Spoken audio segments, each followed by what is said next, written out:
تم جانتے ہو ان علاقوں کی شادی دراصل سودا ہوتا ہے، مگر سعدیہ کا سیدھا سودا ہو رہا ہے۔ ہمیں اس کے متعلق پریشان نہیں ہونا چاہیے تھا، لیکن خریدار مشکوک لوگ ہیں۔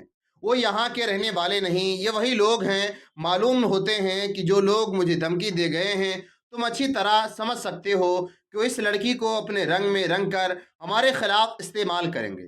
اس لیے اسے بچانا ضروری ہے، اور اس لیے بھی بچانا ضروری ہے کہ لڑکی مسلمان ہے۔ ہمیں سلطنت کے ساتھ ساتھ سلطنت کی بچیوں کی عصمت کی حفاظت بھی کرنی ہے۔ مجھے امید ہے کہ سودا نہیں ہو سکے گا۔ سعدیہ کے باپ کو میں اپنا مرید بنا رکھا ہوں، لیکن وہ غریب اور تنہا آدمی ہے اور رسم و رواج سے بھاگ بھی نہیں سکتا۔ بہرحال سلطنت اور سعدیہ کے محافظ ہمارے سوا اور کوئی نہیں۔ اس کے بعد محمود امام کا شاگرد بن گیا۔ دن گزرنے لگے اور اس کی ملاقاتیں سعدیہ کے ساتھ ہونے لگیں۔ لڑکی چراگاہ میں چلی جاتی اور محمود وہاں پہنچ جاتا تھا۔ ان کی بے تعلقی بڑھ گئی تو محمود نے سعدیہ سے پوچھا کہ کون لوگ ہیں جو اسے خریدنا چاہتے ہیں۔ سعدیہ انہیں نہیں جانتی تھی، اس کے لیے وہ اجنبی تھے۔ انہوں نے اسے اس طرح آ کر دیکھا تھا جس طرح بھینس کو خریدنے سے پہلے دیکھا جاتا ہے۔ سعدیہ کو اچھی طرح معلوم تھا کہ وہ کسی کی بیوی نہیں بنے گی۔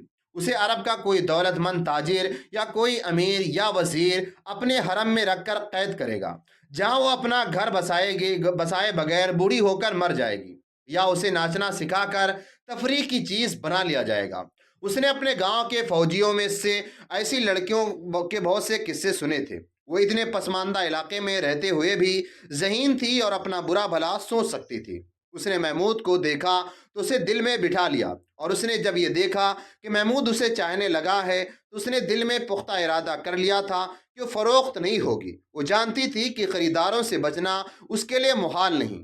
ایک روز اس نے محمود سے پوچھا، تم مجھے خرید نہیں سکتے؟ خرید سکتا ہوں، محمود نے کہا، لیکن جو قیمت دوں گا وہ تمہارے باپ کو منظور نہیں ہوگی۔ کتنی قیمت دو گے؟ میرے پاس دینے کے لیے اپنے دل کے سوا کچھ بھی نہیں، محمود بن احمد نے جواب دیا۔ معلوم نہیں تم دل کی قیمت جانتی ہو یا نہیں، مگر تمہارے دل میں میری محبت ہے، تم میرے لیے یہ قیمت بہت زیادہ ہے۔ سعدیہ نے کہا، تم ٹھیک کہتے ہو کہ میرے باپ کو یہ قیمت منظور نہیں ہوگی، لیکن میں تمہیں یہ بتا دوں کہ میرا باپ مجھے بیچنا بھی نہیں چاہتا۔ اس کی مجبوری یہ ہے کہ غریب ہے اور اکیلا ہے، میرا کوئی بھائی نہیں ہے۔ میرے خریداروں نے میرے باپ کو دھمکی دی ہے کہ اس نے ان کی قیمت قبول نہیں کی تو مجھے اغوا کر لیں گے۔ تمہارا باپ اتنی زیادہ قیمت کیوں کہ وہ قبول نہیں کر سکتا؟ محمود نے پوچھا۔ لڑکیوں کو بیچنے کا تو یہاں رواج ہے، باپ کہتا ہے وہ لوگ مسلمان نہیں لگتے۔ سعدیہ نے کہا، میں نے بھی باپ سے کہہ دیا کہ میں کسی غیر مسلم کے پاس نہیں جاؤں گی۔ اس نے بے تاب ہو کر کہا، تم اگر مجھے اپنے ساتھ لے جانے کے لیے تیار ہو تو میں ابھی تمہارے ساتھ چل پڑوں گی۔ میں تیار ہوں، محمود نے کہا، تو چلو۔ سعدیہ نے کہا، آج ہی رات چلو۔ نہیں، محمود کے منہ سے نکل گیا، میں اپنا فرض پورا کیے بغیر کہیں بھی نہیں جا سکتا۔ کیسا فرض؟ سعدیہ نے پوچھا۔ محمود بن احمد چونکا۔ وہ سعدیہ کو نہیں بتا سکتا تھا کہ اس کا فرض کیا ہے۔ اس نے منہ سے نکلی ہوئی بات پر پردہ ڈالنے کی کوشش کی، مگر سعدیہ اس کے پیچھے پڑ گئی۔ محمود کو اچانک یاد آ گیا۔ اس نے کہا، میں امام سے مذہبی تعلیم لینے آیا ہوں، اس کی تکمیل کے بغیر میں کہیں نہیں جاؤں گا۔ اس وقت تک مجھے معلوم نہیں کہاں پہنچا دیا جائے گا۔ سعدیہ نے کہا۔ محمود فرض کو ایک لڑکی پر قربان کرنے پر آمادہ نہ ہو سکا۔ اس کے دل میں شک بھی پیدا ہوا کہ لڑکی دشمن کی جاسوس بھی ہو سکتی ہے، جسے اسے بیکار کرنے کے لیے استعمال کیا جا رہا ہے۔ لہذا اس نے سعدیہ کے متعلق چھان بین کرنا ضروری سمجھا۔ صلاح الدین ایوبی کی فوج قاہرہ سے 10-8 میل دور تھی۔ اسے بتا دیا گیا کہ فوج مشتعل ہے اور مصر کی فوج پر ٹوٹ پڑے گی۔ سلطان ایوبی نے وہاں پڑاؤ کا حکم دے دیا اور سپاہیوں میں گھومنے پھرنے لگا۔ وہ خود سپاہیوں کے جذبات کا جائزہ لینا چاہتا تھا۔ وہ ایک سوار کے پاس جا رکا تو کئی سوار اور پیادہ اس کے گرد جمع ہو گئے۔ اس نے ان کے ساتھ غیر ضروری سی باتیں کی تو ایک سوار بول پڑا۔ اس نے پوچھا، گستاخی معاف سالار اعظم، یہاں پڑاؤ کی ضرورت نہیں تھی، ہم شام تک قاہرہ پہنچ سکتے تھے، تم لوگ لڑتے ہوئے آئے ہو۔ سلطان ایوبی نے کہا، میں تمہیں اس کھلے صحرا میں آرام دینا چاہتا ہوں، ہم لڑتے آئے ہیں اور لڑنے جا رہے ہیں۔ سوار نے کہا۔ سلطان ایوبی نے انجان بنتے ہوئے کہا، میں تو تمہیں قاہرہ لے جا رہا ہوں جہاں تم اپنے دوستوں سے ملو گے، وہ ہمارے دشمن ہیں۔ سوار نے کہا، اگر یہ سچ ہے کہ ہمارے دوست بغاوت کرنے پہ تلے ہوئے ہیں تو ہمارے دشمن ہیں، صلیبیوں سے بدترین دشمن۔ ایک اور سپاہی نے کہا، کیا یہ سچ نہیں سالار اعظم کہ قاہرہ میں غداری اور بغاوت ہو رہی ہے؟ کسی اور نے پوچھا، کچھ گڑبڑ سنی ہے؟ سلطان ایوبی نے کہا، میں مجرموں کو سزا دوں گا، آپ پوری فوج کو کیا سزا دیں گے؟ ایک سوار نے کہا، سزا ہم دیں گے، ہمیں کمانداروں نے قاہرہ کے سارے حالات بتا دیے ہیں، ہمارے ساتھی شبک اور قرق میں شہید ہوئے ہیں، دونوں شہروں کے اندر ہماری بیٹیوں اور بہنوں کی عصمت دری ہوئی ہے اور قرق میں ابھی تک ہو رہی ہے، ہمارے ساتھی قلعے کی دیواروں سے دشمن کی پھینکی ہوئی آگ میں زندہ جل گئے ہیں، قبلہ اول پر کافروں کا قبضہ ہے اور ہماری فوج قاہرہ میں بیٹھی عیش کر رہی ہے، آپ کے خلاف بغاوت کی تیاری ہو رہی ہے، جنہیں شہیدوں کا پاس نہیں، اپنی بیٹیوں کی عصمتوں کا خیال نہیں، انہیں زندہ رہنے کا حق نہیں۔ ہم جانتے ہیں وہ اسلام کے دشمن کے دوست بن گئے ہیں، ہم جب تک غداروں کی گردنیں اپنے ہاتھوں نہیں کاٹیں گے، ہمیں شہیدوں کی روحیں معاف نہیں کریں گی۔ ذرا ان زخمیوں کو دیکھیے جن کے ہم اپنے ساتھ لا رہے ہیں، کسی کی ٹانگ نہیں، کسی کا بازو نہیں، کیا یہ کسی کے لیے ساری عمر کے لیے اپاہج ہو گئے کہ ہمارے ساتھی اور ہمارے دوست دشمن کے ہاتھ میں کھیلیں؟ ہم انہیں اپنے ہاتھوں سزا دیں گے۔ اور پھر شور بپا ہو گیا کہ ساری فوج وہاں جمع ہو گئی۔ صلاح الدین ایوبی کے لیے اس جوش و خروش پر قابو پانا مشکل ہو گیا، وہ سپاہیوں کے جوش اور جذبے کو سرد کر کے ان کا دل بھی نہیں توڑنا چاہتا تھا۔ اس نے انہیں صبر اور تحمل کی تلقین کی، کوئی حکم نہ دیا، اپنے خیمے میں گیا، مشیروں اور نائبین کو بلا کر کہا کہ یہ فوج اگلے حکم تک یہیں پڑاؤ کرے گی۔ اس نے کہا، میں نے دیکھ لیا ہے کہ کھانا جنگی ہوگی، فوج کا آپس میں ٹکرا جانا دشمن کے لیے فائدہ مند ہوتا ہے۔ میں آج رات قاہرہ جا رہا ہوں، کسی کو معلوم نہیں ہو سکے کہ میں یہاں نہیں ہوں، سپاہیوں کے جوش کو سرد کرنے کی بھی کوشش نہ کی جائے۔ اس نے ضروری احکام اور ہدایت دے کر کہا، ہماری قاہرہ والی جو فوج بغاوت پر آمادہ ہے میری نظر میں بے گناہ ہے، اور ہماری قوم کے وہ نوجوان جو جوئے اور ذہنی عیاشی کے عادی ہوتے جا رہے ہیں وہ بھی بے گناہ ہیں۔ فوج کو ہمارے اعلیٰ حکام میں غلط باتیں بتا کر بھڑکایا ہے، انہی حکام کے ایما پر دشمن نے ہمارے ملک کے سب سے بڑے شہر میں ذہنی عیاشی کے سامان پھیلائے ہیں۔ اس اخلاقی تباہی کاری کو فروغ صرف اس لیے حاصل ہوا ہے کہ ہمارے انتظامیہ کے حکام جنہیں اس تخریب کاری کو روکنا تھا اسے پھیلانے میں شریک ہیں۔ دشمن انہیں اجرت دے رہا ہے۔ جب کسی قوم کے سربراہ اور امراء دشمن کے ہاتھوں میں کھیلنے لگتے ہیں اور اس قوم کا یہی حشر ہوتا ہے۔ ہماری فوج سوڈان کے ظالم صحرا میں بکھری ہوئی لڑ رہی ہے، کٹ رہی ہے، سپاہی بھوکے اور پیاسے مر رہے ہیں، اور ہمارے حاکم اس کی کمک رسد اور ہتھیار روکے بیٹھے ہیں۔ کیا یہ دشمن کی سازش نہیں جسے ہمارے اپنے بھائی کامیاب کر رہے ہیں؟ اس سے دشمن ایک فائدہ یہ اٹھا رہا ہے کہ تقی الدین اور اس کے وہ عسکری جو جذبہ جہاد سے لڑ رہے ہیں اور مر رہے ہیں، اور نوبت ہتھیار ڈالنے تک آ گئی ہے، اور دوسرا فائدہ یہ کہ ہماری قوم کو بتایا جائے گا کہ یہ دیکھو تمہاری فوج شکست کھا گئی ہے، کیونکہ اسی قابل تھی۔ ہمارے بعض بھائی مصر کی عمارت پر قابض ہونے کے خواب دیکھ رہے ہیں، وہ سب سے پہلے فوج کو قوم کی نظروں میں رسوا اور ذلیل کرنا چاہتے ہیں تاکہ وہ منمانی کر سکے۔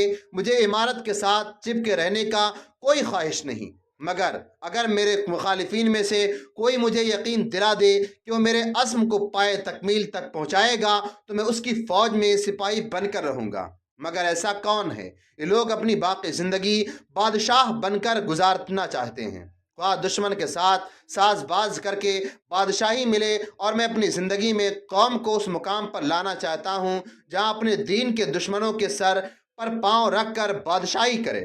ہمارے ان لالچی اور غدار حاکموں کی نظر اپنے حال پر ہے، میری نظر قوم کے مستقبل پر ہے۔ اس نے بولتے بولتے توقف کیا اور کہا، میرا گھوڑا فوراً تیار کرو۔ اس نے ان افراد کے نام لیے جنہیں اس کے ساتھ جانا تھا۔ اس نے کہا، یہی لگا رہنے دو کہ کسی کو شک نہ ہو کہ میں یہاں نہیں۔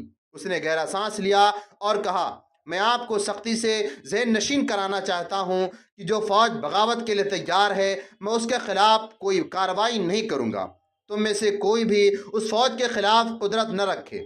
اسی طرح اپنے نوجوان کو بھی قابل نفرت نہ سمجھنا۔ میں ان کے خلاف کارروائی کروں گا جو فوج اور قوم کو گمراہ اور ذلیل کرنے کے ذمہ دار ہیں۔ یہی فوج جب اپنے دشمن کے سامنے آئے گی اور دشمن اس کا تیروں کا استقبال کرے گا تو فوج کو یاد آ جائے گا کہ وہ اللہ کی فوج ہے۔ دماغ سے بغاوت کے کیڑے نکل جائیں گے۔ آپ جب اپنے بچے کو اپنے دین کا دشمن دکھائیں گے تو ان کا ذہن از خود جوئے سے ہٹ کر جہاد کی طرف جائے گا۔ میں آپ کو صاف الفاظ میں بتا دیتا ہوں کہ اسلام اور سلطنت اسلامیہ کی بقا اور وقار فوج کے بغیر ممکن نہیں۔ میں صلیبیوں اور یہودیوں کے عزائم اور ان کے طرز جنگ سے اور ان کی زمیں دوست کارروائیوں کو دیکھ کر کہہ سکتا ہوں کہ وہ اسلام کی فوج کو کمزور کر کے اسلام کا خاتمہ کریں گے۔ جس روز اور جس دور میں کسی بھی مسلمان ملک کی فوج کمزور ہو گئی وہ ملک اپنی آزادی اپنا وقار کھو بیٹھے گا۔ کسی بھی دور میں کوئی مسلمان مملکت مضبوط اور باوقار فوج کے بغیر زندہ نہیں رہ سکے گی۔ ہمارا آج کا غلط اقدام اسلام کے مستقبل کو تاریک کر دے گا۔ میں نہیں کہہ سکتا کہ آنے والی نسلیں ہماری لغزشیں، ناکامیوں اور کامیابیوں سے فائدہ اٹھائیں گی یا نہیں۔ امیر مصر ایک مشیر نے کہا، اگر ہمارے بھائی غداری کے فن میں ہی مہارت حاصل کرتے رہے تو آنے والی نسلیں غلام ہوں گی۔ انہیں معلوم نہیں ہوگا کہ آزادی کسے کہتے ہیں اور قومی وقار کیا ہے۔ کیا ہمارے پاس اس کا کوئی علاج ہے؟ قوم کا ذہن بیدار کرو۔ سلطان ایوبی نے کہا، قوم کو رعایا نہ کہو۔ قوم کا ہر فرد اپنی جگہ بادشاہ ہوتا ہے۔ کسی بھی فرد کو قومی وقار سے محروم نہ کرو۔ ہمارے امراء اور حاکموں میں چونکہ بادشاہ اور خلیفہ بننے کا جنون سوار ہے، اس لیے قوم کو رعایا بنا کر اس کے اپنے اقتدار کے استحکام کے لیے استعمال کرنا چاہتے ہیں۔ یاد رکھو، قوم جسموں کا مجموعہ نہیں جسے تم مویشیوں کی طرح ہانکتے پھرو۔ قوم میں دماغ بھی ہے، روح بھی ہے، قومی وقار بھی ہے۔ قوم کی ان خوبیوں کو ابھارو تاکہ قوم خود سوچے کہ اچھا کیا اور برا کیا ہے، اچھا کون اور برا کون ہے۔ اگر قوم محسوس کرے کہ صلاح الدین ایوبی سے بہتر امیر موجود ہے تو سلطنت اسلامیہ کو تحفظ کے ساتھ اسے سمندروں سے پار بھی وسعت دے سکتا ہے، تو قوم کا کوئی بھی فرد مجھے راستے میں روک لے اور جرات سے کہے کہ صلاح الدین ایوبی تم نے یہ مسند خالی کر دو، ہم نے تم سے بہتر آدمی ڈھونڈ لیا ہے۔ قوم میں سوچ بھی ہو اور جرت بھی ہو کہ مجھ میں فرعونیت نہ ہو کہ اپنے خلاف بات کرنے والے کی گردن مار دوں۔ مجھے خطرہ نظر آ رہا ہے کہ ملت اسلامیہ ایسے ہی فرعونوں کی نظر ہو جائے گی۔ قوم کو رعایا اور مویشی بنا دیا جائے گا اور پھر مسلمان نہیں رہیں گے، یہ برائے نام مسلمان ہوں گے۔ مذہب تو شاید ان کا یہی رہے گا مگر تہذیب و تمدن صلیبیوں کا ہوگا۔ اتنے میں ایک محافظ نے اندر آ کر بتایا کہ گھوڑا تیار ہے اور جن 3-4 نائبین سالاروں کو بلایا گیا وہ بھی آ گئے ہیں۔ سلطان ایوبی نے اپنے ساتھ 4 محافظ لیے، باقی محافظ دستے سے کہا کہ اس کے خالی خیمے پر پہرا دیتے رہیں اور کسی کو پتہ نہ چلنے دیں کہ وہ یہاں نہیں ہے۔ اس نے اپنے ساتھ جانے والے عملے سے کہا وہ خاموشی سے فلاں جگہ پہنچ جائے، وہ ان سے آگے آ ملے گا۔ اس نے اپنا قائم مقام مقرر کیا اور باہر نکل گیا۔ صحرا تاریک تھا، 14 گھوڑے سر پر دوڑے جا رہے تھے۔ صلاح الدین ایوبی تاریکی چڑھنے سے پہلے قاہرہ پہنچ جانا چاہتا تھا۔ علی بن سفیان کو اس نے اپنے ساتھ رکھا تھا۔ اس کی فوج پڑاؤ میں گہری نیند سو گئی تھی۔ جاگنے والے سنتریوں کو بھی علم نہیں ہو سکا کہ ان کا سالار اعلیٰ نکل گیا ہے۔ قاہرہ والوں کو تو وہم و گمان میں بھی نہیں آ سکتا تھا کہ سلطان ایوبی مصر میں داخل ہو چکا ہے۔ رات کا پہلا پہر تھا جب سلطان ایوبی کا قافلہ قاہرہ میں داخل ہوا۔ اسے کسی سنتری نے نہ روکا، وہاں کوئی سنتری نہیں تھا۔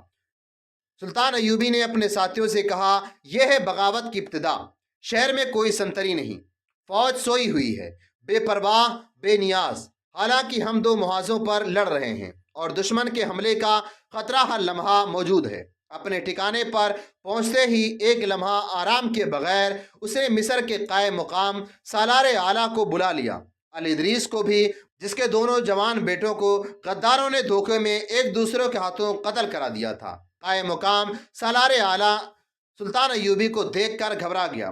سلطان ایوبی نے الادریس سے افسوس کا اظہار کیا۔ الادریس نے کہا، میرے بیٹے میدان جنگ میں جانے دیتے تو مجھے خوشی ہوتی، یہ دھوکے میں مارے گئے ہیں۔ اس نے کہا، یہ وقت میرے بیٹوں کے ماتم کرنے کا نہیں، آپ نے مجھے کسی اور مقصد کے لیے بلایا تھا، حکم فرمائیں قائم مقام سالار اعلیٰ محب اسلام تھا۔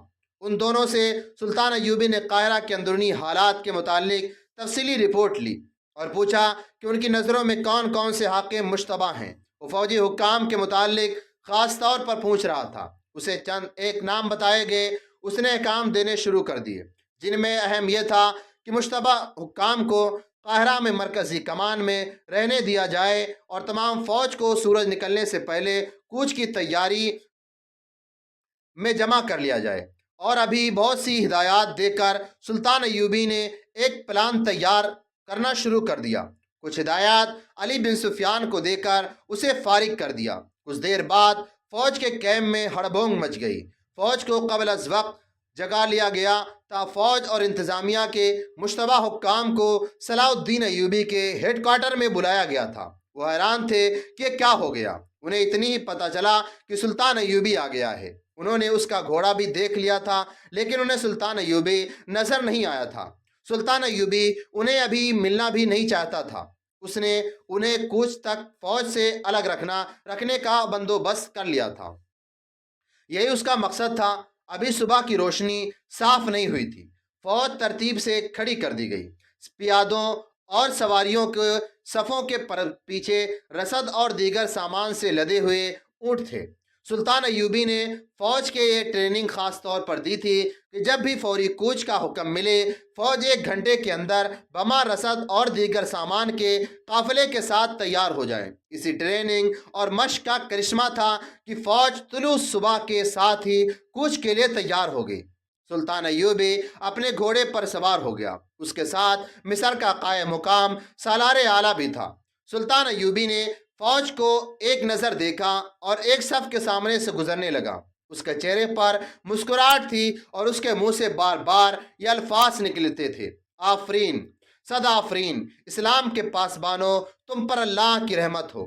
صلاح الدین ایوبی کی شخصیت کا اپنا ایک اثر تھا جسے ہر ایک سپاہی محسوس کر رہا تھا۔ اس کے ساتھ اس کی مسکراہٹ اور داد و تحسین کے کلمے سپاہیوں پر اثر کو اور زیادہ گہرا کر رہے تھے۔ امیر اور سالار اعلیٰ کو سپاہیوں کی اتنی قریب جانا ہی کافی تھا۔ تمام فوج کا معائنہ کر کے سلطان ایوبی نے مکمل طور پر بلند آواز سے فوج کو خطاب کیا۔ اس وقت کی تحریروں میں اس کو جو الفاظ محفوظ ملتے ہیں وہ کچھ اس طرح تھے: اللہ کے نام پر کٹ مرنے والے مجاہدوں، اسلام کی ناموس تمہاری تلواروں کو پکار رہی ہے۔ تم نے شبہ کا مضبوط قلعہ اور کفر کا سب سے زیادہ مضبوط مورچہ تھا ریت کا ٹیلا سمجھ کر توڑ ڈالا۔ تم نے صلیبیوں کو صحرا میں گھیر کر مارا اور جنت الفردوس میں گھر بنا لی۔ تمہارے ساتھی، تمہارے عزیز دوست تمہارے سامنے شہید ہوئے۔ تم نے انہیں اپنے ہاتھوں دفن کیا۔ ان چھاپا مار شہیدوں کو یاد کرو جو دشمن کے صفوں کے پیچھے آ کر شہید ہوئے۔ تم ان کا جنازہ نہ پڑھ سکے، ان کی لاشیں بھی نہ دیکھ سکے۔ تم تصور کر سکتے ہو کہ دشمن نے ان کی لاشوں کے ساتھ کیا سلوک کیا ہوگا۔ شہیدوں کے یتیم بچوں کو یاد کرو، ان کی بیویوں کو یاد کرو جن کے سہاگ خدا کے نام پر قربان ہو گئے۔ آج شہیدوں کی روحیں تمہیں للکار رہی ہیں، تمہاری غیرت کو اور تمہاری مردانگی کو پکار رہی ہیں۔ دشمن نے کرک کے قلعے کو اتنا مضبوط کر لیا ہے کہ تمہارے کئی ساتھی دیواروں سے پھینکی ہوئی آگ میں جل گئے ہیں۔ تم اگر منظر دیکھتے تو سر کی ٹکروں سے قلعے کی دیواریں توڑ دیتے۔ وہ آگ میں جلتے رہے اور دیواروں میں شغاب ڈالنے کی کوشش کرتے رہے۔ موت نے انہیں مہلت نہ دی۔ عظمت اسلام کے پاسبانوں، کرک کے اندر تمہاری بیٹیوں اور تمہاری بہنوں کی عصمت دری ہو رہی ہے۔ بوڑھوں سے مویشیوں کی طرح مشقت سے کام لیے جا رہے ہیں۔ جوانوں کو قید میں ڈال دیا گیا ہے، ماؤں کو بچوں سے الگ کر دیا گیا ہے۔ مگر میں کہ جس نے پتھروں کے قلعے توڑے ہیں، مٹی کا قلعہ سر نہیں کر سکا، میری طاقت تم ہو، میری ناکامی تمہاری ناکامی ہے۔ اس کی آواز اور زیادہ بلند ہو گئی۔ اس نے بازو اوپر کر کے کہا: میرا سینہ تیروں سے چھلنی کر دو۔ میں ناکام لوٹا ہوں، مگر میری جان لینے سے پہلے میرے کان میں خوشخبری ضرور ڈالنا کہ تم نے کرک لے لیا ہے اور اپنی عصمت بریدہ بیٹیوں کے سینوں سے لگا لیا ہے۔ اس وقت ایک وقائع نکار الاسدی لکھتا ہے کہ یوں معلوم ہوتا تھا جیسے گھوڑے اپنے سواروں کی جذباتی کیفیت کو سمجھتے تھے۔ سوار خاموش تھے، لیکن کئی گھوڑے بڑی زور سے ہنہنائے۔